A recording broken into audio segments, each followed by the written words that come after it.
Terpantas, terkini dan sahih. Bila-bila masa, di mana jua. Berita di jari. Subscribe YouTube Buletin TV3. Buletin 1.38 September bersama saya Ramzan Muhammad Salfi. Dan tajuk utama tengah hari ini, ganti jet pejuang baru, kerajaan lihat kedudukan keuangan negara.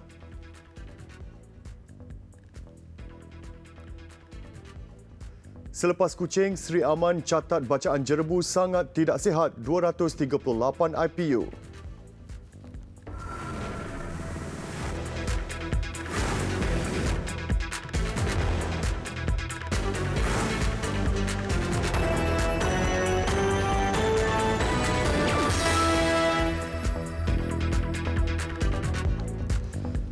Assalamualaikum dan salam sejahtera. Kerajaan akan mempertimbangkan pembelian jet pejuang baru. Menurut Menteri Pertahanan Muhammad Sabu, cadangan pembelian itu untuk menggantikan jet Sukhoi Su-30 MKM dan MiG-29.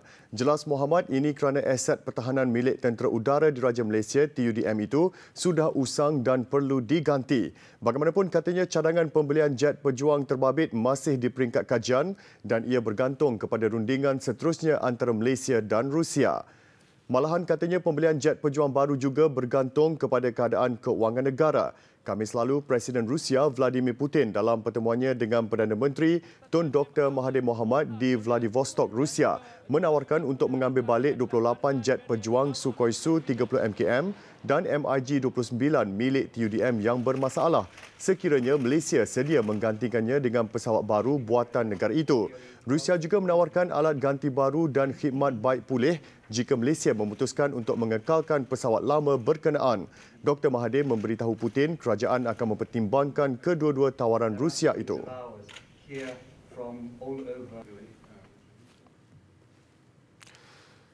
Berlaku penambahan titik panas di Sumatera dan Kalimantan. Menurut Ketua Pengarah Jabatan Meteorologi Malaysia, Dato' Alwi Bahar, keadaan dijangkakan bertambah buruk sekiranya kebakaran di negara jiran itu tidak dikawal.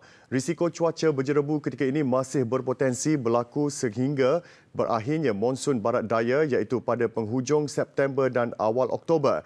Setakat tengah hari tadi, dua kawasan merekodkan bacaan sangat tidak sihat, iaitu di Sri Aman dan Kuching masing-masing dengan IPU 238 dan 223.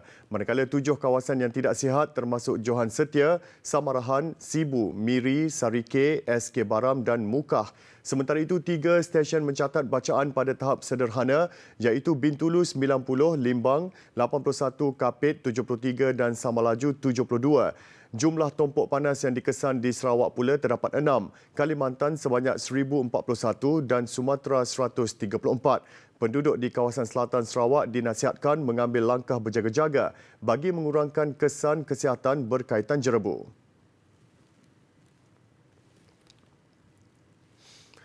Baik, kita ke perkembangan jerebu di Sarawak. Kualiti udara di beberapa kawasan tidak banyak berubah dan setakat ini 9 kawasan dilaporkan terjejas.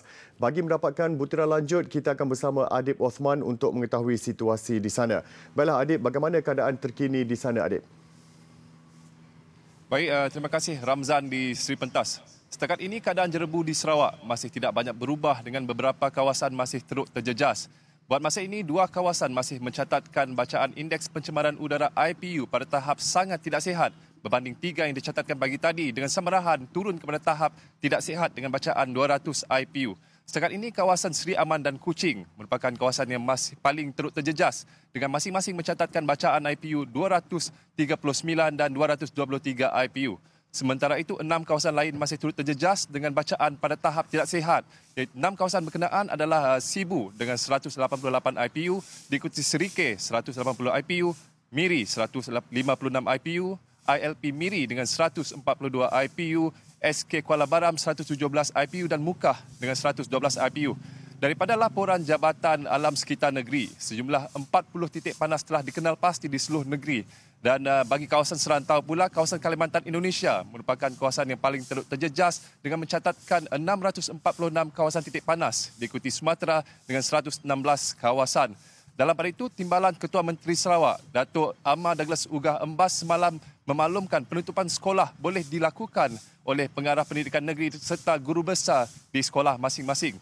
Penutupan boleh dilakukan atas budi bicara Pengarah Pendidikan Negeri sekiranya IPU terus melepasi bacaan 200 IPU pada tahap yang sangat tidak sihat.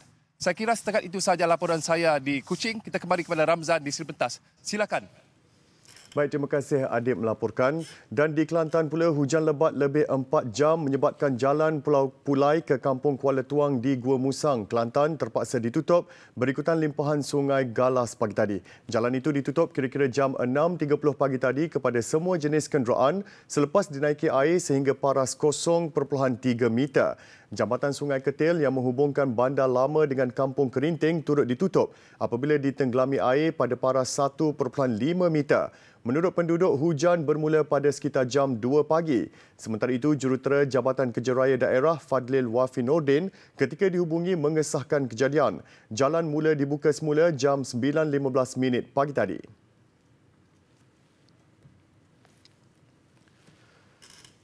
Seorang maut manakala 4 lagi cedera selepas motosikal ditunggang sekumpulan remaja terbabit dalam kemalangan di kilometer 22.9 Lebuh Raya Shah Alam Kesas awal pagi tadi. Mangsa Muhammad Azim Fahmin, 17 tahun, berasal dari Kampung Indah Banting, maut di tempat kejadian akibat kecederaan teruk di bahagian kepala dan badan. Kejadian kira-kira jam 2.30 pagi itu berlaku semasa mereka dari Kelang menuju ke Shah Alam dipercayai berlumba di lebuh raya berkenaan. Sebaik tiba di tempat kejadian, mangsa yang maut merempuh belakang sebuah kereta jenis Mercedes dan sebuah lagi Myvi dari arah yang sama. 4 lagi rakannya tidak sempat mengelak dan turut melanggar sesama sendiri. Kesemua mereka cedera di bahagian muka dan kaki bersama mangsa yang maut dibawa ke Hospital Tengku Ampuan Rahimah Kelang untuk rawatan dan bedah siasat. Orang ramai yang menyaksikan kejadian diminta tampil ke Balai Trafik Kelang Selatan bagi membantu siasatan. Baik, rakyat Selangor terutamanya di kawasan luar bandar bakal menikmati kemudahan perkhidmatan jalur lebar khususnya Wi-Fi secara lebih meluas. Itu antara inisiatif Negeri Pintar atau Smart Selangor yang sedang diperkemaskan kerajaan negeri. Ia antara inisiatif yang perlu diketahui penduduk Selangor melalui Karnival Jelajah 360 Smart Selangor, anjuran Menteri Besar diperbadankan MBI Selangor. Di tapak Pasar Malam Bukit Kapar di Kelang kini sedang berlangsung siri karnival berkenaan. Kita akan bersama wartawan Zarif Zafri. Zarif, apa yang anda boleh kongsikan mengenai karnival ini? Zarif, silakan. Baik, terima kasih Ramzan di Seri Pentas. Assalamualaikum dan salam sejahtera. Baik, siri jelajah 360 Smart Selangor di Kapar Kelang ini terus mendapat sambutan hangat daripada penduduk sekitar dan pelbagai inisiatif Negeri Pintar Smart Selangor diperkenalkan kepada pengunjung terutamanya yang membabitkan aplikasi pintar untuk urusan seharian termasuk yang membabitkan agensi kerajaan seperti membayar cukai termasuk parkir. Namun aplikasi ini jika tiada kemudahan internet Wi-Fi terutamanya pun tidak berguna dan atas alasan itu kemudahan jalur lebar terutamanya yang membabitkan Wi-Fi diperluaskan ke seluruh Selangor. Baik, untuk mengetahui lebih lanjut mengenai Smart Cell ini adalah bersama saya ketika ini adalah pengarah urusan Smart Cell Encik Muhammad Suhaimi Muhammad Taib. Baik, terima kasih kerana bersama kami. Baik tuan boleh ceritakan secara ringkas setakat ini berapa banyak bilangan hotspot Wi-Fi yang sudah ada di negeri Selangor ini? Bilangannya lebih kurang 3,500 hotspot ataupun access point, dipanggil access point di sekitar Selangor dan tumpuan adalah masih di tempat-tempat yang public ataupun khalayak ramai dan juga tempat-tempat yang kurang mendapat khidmat daripada mendapat jalur lebar ataupun Wi-Fi lah. Jadi sasaran kami pada hujung tahun ini masih 4,000 hotspot, itu sasaran kami dan di tempat-tempat awam lah. Contohnya target kami juga di hospital-hospital kerajaan dan klinik-klinik di sekitar Selangor. Ya, itu sasaran kami. Inilah inisiatif kerajaan negeri Selangor dan salah satunya Wi-Fi Smart Selangor dan sekali seperti yang saya katakan tadi inilah tugas kerajaan negeri dan agensi seperti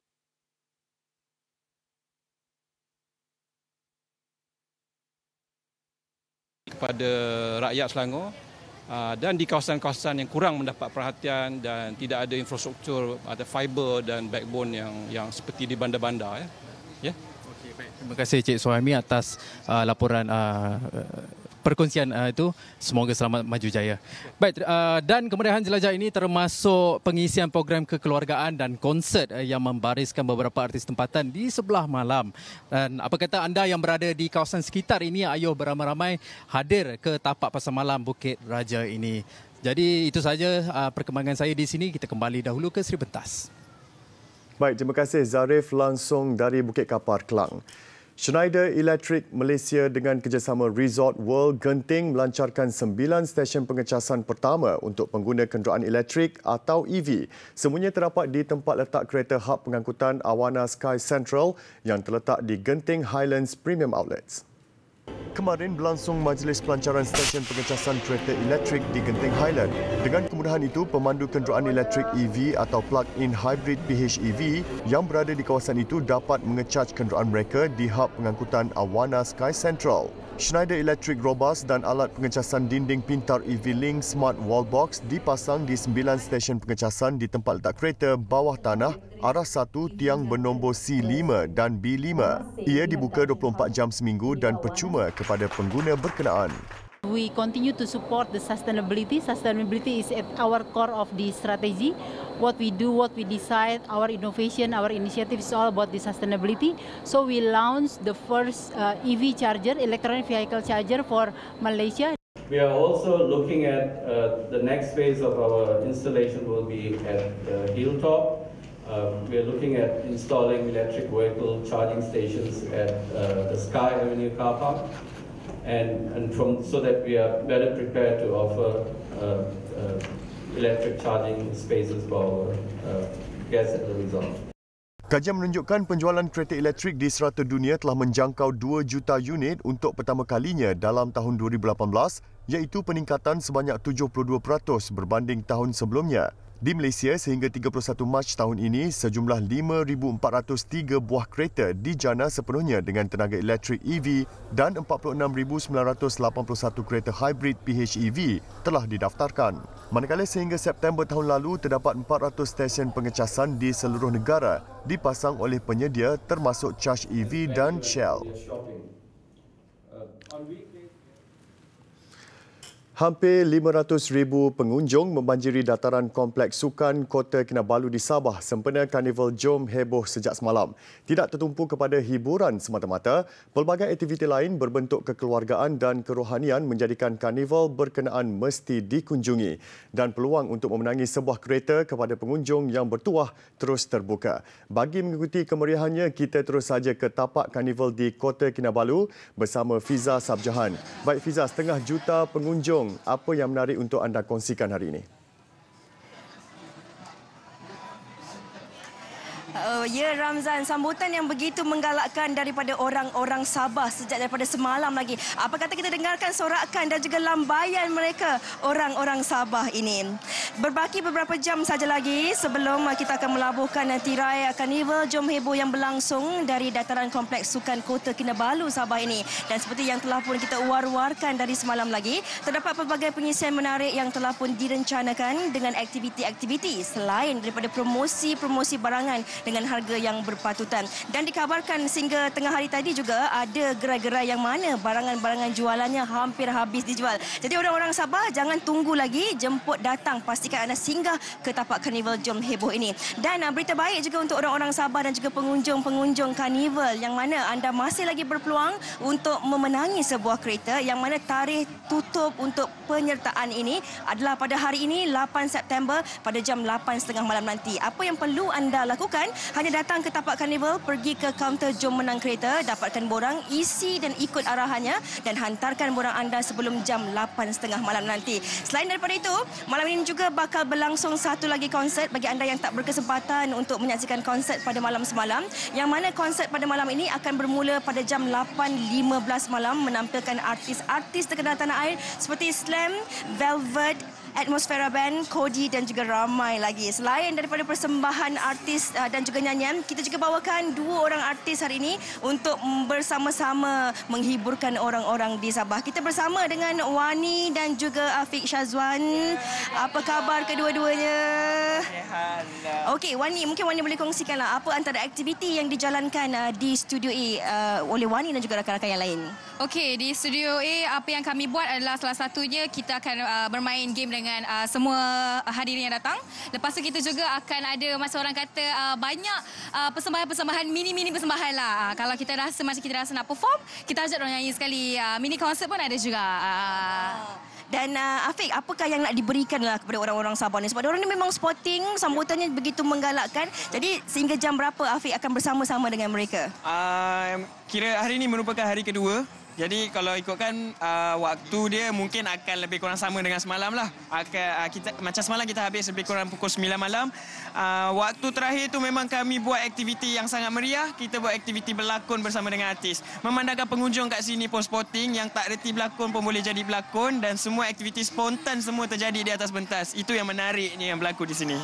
Mungkin boleh war-warkan juga lah siapa lagi yang akan berada di Studio A. Di studio ada ramai, antaranya kami, saya Wani Kerry, Afiq Syazwan, Bella Daily, Megat Mentor lagi, kita ada Nafis Muaz, dan ramai lagi sebenarnya. Kalau nak sebut rasanya takut tak sebut semua, tapi ramai lagi. So memang kita minta semua datanglah sebab memang orang kata ini peluang yang bukan senang nak jumpa depan-depan sendiri.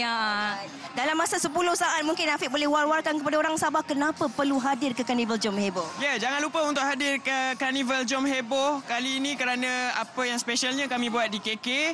Memang susah untuk kami turun di KK, dan apa yang menariknya kami semua sebagai barisan artis bersama-sama untuk memeriahkan semua aktiviti-aktiviti yang ada di setiap booth. Jadi jangan lupa untuk datang kerana hari ini hari terakhir. Ya, dan kami juga akan terus bersama dengan anda. Di Studio A nanti juga bakal berlangsungnya mini konsert Kodi dan juga Atmosfera Band. Dan sekali lagi ingin kami ingatkan kepada pengunjung-pengunjung yang belum lagi berkunjung, inilah masanya, peluangnya untuk anda hadir ke Karnival Jom Heboh ini sebelum kami melabuhkan tirai pada malam nanti. Jemput datang dan jangan lupa konsert pada malam ini yang akan bermula pada jam 8.15 malam nanti. Jadi terima kasih. Kita kembali semula bersama dengan Ramzan di studio.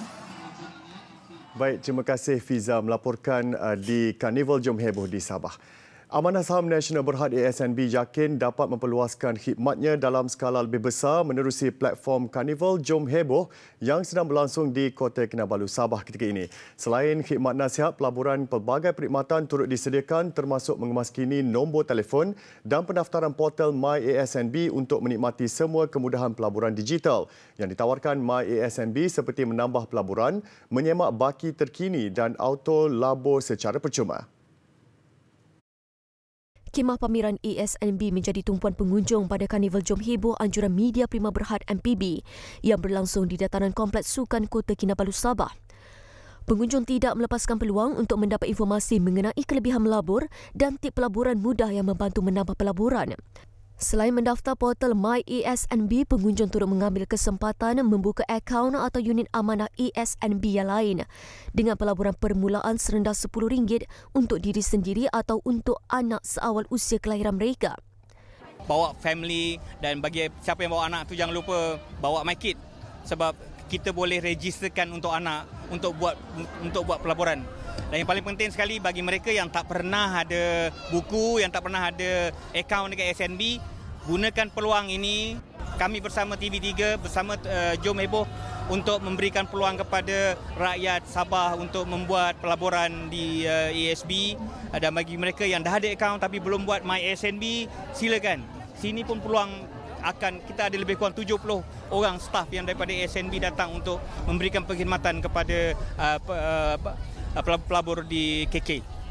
Antara kemudahan yang boleh digunakan menerusi MyASNB ialah pelaburan tambahan online dan auto labur yang membolehkan pelabur menetapkan pelaburan bulanan secara automatik setiap bulan terus ke dalam ASB.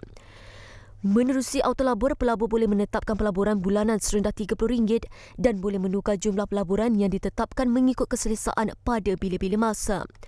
Paling menarik, perkhidmatan yang ditawarkan ini semuanya percuma berbanding yang ditawarkan platform online yang lain. Pengunjung turut berpeluang menerima baucer unit amanah RM10 yang boleh digunakan untuk membuka akaun pelaburan dengan ASNB. Luangkan cuti hujung minggu anda untuk mengurus kewangan anda bersama ASNB di Festa Labur PNB di Karnival Jom Heboh Sabah yang berakhir hari ini. Besar impaknya. Laris selepas hasilnya. Pantas menampilkan prosiding ini secara keuangan maya. Berita di jari. Subscribe YouTube Bulletin TV3. Laporan luar negara. Setiausaha Kerja dan Pencen United Kingdom Amber Rudd meletak jawatan dari barisan Kabinet Perdana Menteri Boris Johnson. Rudd dilaporkan berkata keputusan itu dibuat memandangkan beliau tidak lagi boleh menyokong cara pentadbiran Johnson dalam menangani Brexit. Selain layanan yang dikenakan Johnson ke atas anggota Parti Konservatif dengan menyifatkan perbuatan itu sebagai satu vandalisme politik. Terdahulu Johnson telah memecat 21 anggota Parti Konservatif selepas ahli parlimen itu didakwa balot hingga menyebabkan kekalahannya dalam undi di Parlimen Britain. Ia sekaligus menutup peluang mereka bertanding dalam pilihan raya yang akan diadakan tidak lama lagi, susulan kegagalan Johnson mendapatkan sokongan majoriti ke atas rancangan Brexit tanpa rundingan. Presiden Amerika Syarikat Donald Trump membatalkan pertemuan rahsia dengan Taliban sekaligus menutup pintu rundingan damai di Afghanistan. Ia selepas kumpulan militan itu mengaku bertanggungjawab melancarkan serangan terbaru di Kabul yang mengorbankan seorang anggota tentera Amerika Syarikat dan 11 yang lain. Trump dijadual mengadakan pertemuan dengan Presiden Afghanistan Ashraf Ghani dan pemimpin Taliban hari ini di Camp David, Maryland. Pertemuan rahsia bagi mengakhiri perang 18 tahun di Afghanistan itu dipersetujui selepas pusingan ke-9 rundingan antara wakil Amerika dan Taliban yang diadakan di Doha. Serangan nekat di Kabul terus meningkat walaupun kesepakatan telah dicapai yang menyaksikan pengunduran pasukan tentera Amerika dari Afghanistan sebagai tukaran kepada jaminan keselamatan oleh Taliban. Besar impaknya. Selepas hasilnya, pantas menampilkan prosiding ini secara keuangan maya. Berita di jari. Subscribe YouTube Bulletin TV3. Presiden Konfederasi Hoki Malaysia MHC Profesor Datuk Dr. S. Syamala yakin kemampuan skuad hoki negara memberi saingan kepada lawan dalam pusingan kelayakan akhir Sukan Olimpik Tokyo 2020. Esok undian akan dilakukan di Ibu Pejabat Persekutuan Hoki Antarabangsa di Luzon, Switzerland untuk menentukan kedudukan Malaysia yang akan bertemu pasukan mana bagi sesi kelayakan berkenaan. Sasaran pada Olimpik hanya satu lah, mesti layak. Sasaran kita mesti layak. Walaupun pada masa ni kita ada banyak ura-ura kan, ramai orang terlalu excited lah sebab dengan kita punya undian yang akan dibuat secara rawak pada hari Isnin. Jadi saya pun terima banyak ramalan lah.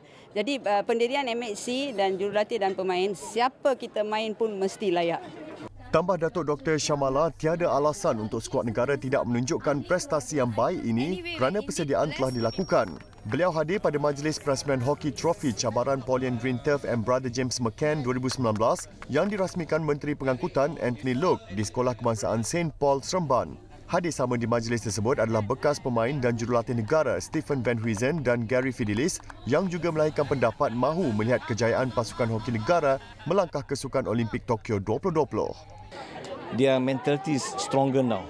They are playing more with heart. 3 years back, they macam tak semangat. They are not playing with heart. They're just playing for the fun of being a Malaysian team. But now they're playing more with heart. So I see their level at Olympic and the World Cup coming soon, or Asian Games. I would feel that we have a chance. Usaha menyediakan padang hoki bagi kejohanan ini adalah sumbangan dari pelbagai pihak, termasuk bekas pemain hoki negara yang lahir dari sekolah tersebut dengan kos keseluruhan bernilai RM126,000. Liga Futsal Wanita MPFL 2019, Selangor terus konsisten memburu kejuaraan apabila meraih kemenangan pada perlawanan ke-11 menundukkan Perak 5-1. Bagaimanapun pasukan Kuala Lumpur mengekori rapat dengan perbezaan satu mata di belakang, menjadikan perlawanan terakhir di antara Selangor dan Kuala Lumpur hari ini penentu siapakah yang bakal menjuarai Liga Wanita MPFL untuk edisi yang pertama ini. Selangor tidak menunggu lama membuka jaringan pertama menerusi Fatin Syahidah Azmi pada minit kedua. Namun Perak sempat menyamakan kedudukan pada minit ke-9 menerusi Farahiyah Rizwan. Bagaimanapun 2 minit kemudian Farah Najihah Aziz menggandakan kedudukan Selangor 2-1. Bersambung separuh masa kedua, Afrina Azhar meluaskan jurang 3-1 pada minit ke-26. Selang 3 minit, giliran Nazratul Amira Nasri menjaringkan gol ke-4 Selangor sebelum Husna Dahir Dani melengkapkan gol ke-5 pada minit ke-34.